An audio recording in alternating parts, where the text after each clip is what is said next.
So I got a 2020 Subaru Crosstrek here. I'm going to show you how to check the fluid levels under the hood of your Subaru Crosstrek. All right, we're going to check the oil level right now. So here's our dipstick right up front. I'm going to wipe it down clean.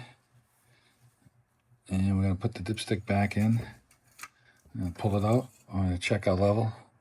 And it's nice and clean, and it's right up to the mark, which is right here.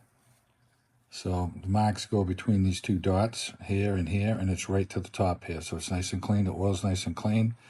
So the level is fine. As long as you're in between these two dots in the middle, say right here, you are good. So if you had to bring the oil level up, the fill is in the front of the vehicle right here. And this one says it takes 0 W20 on it. So you would take off your cap like this, and you could get a funnel, put a funnel into it, and add a little bit of oil at a time. Keep checking your fluid level like we just showed you until it's up to the proper mark, and then top it off.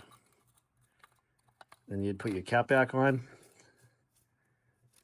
There you go. On the coolant, we've got a jug here that you have to kind of look down to see the full max.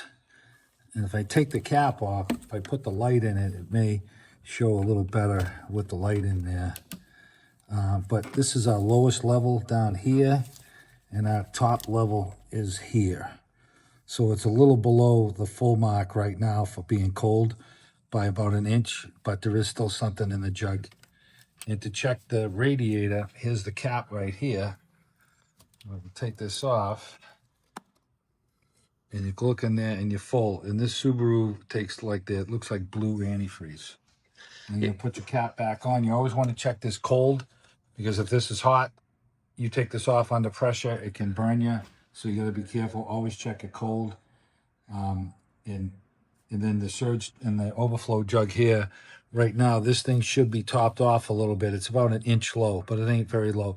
As now the car is cold, so if you ran the car and checked it, the level would rise. The coolant, as it heats up, it expands and the level will rise. So we're only about an inch down. We're really not down a lot. So the windshield washer fluid is right here.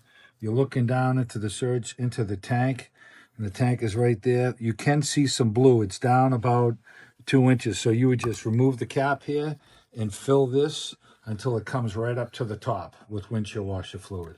Then snap your cap back on, and that's it. And our brake fluid level over here, if you look at it, it says max on the side, and it's right at the max right now.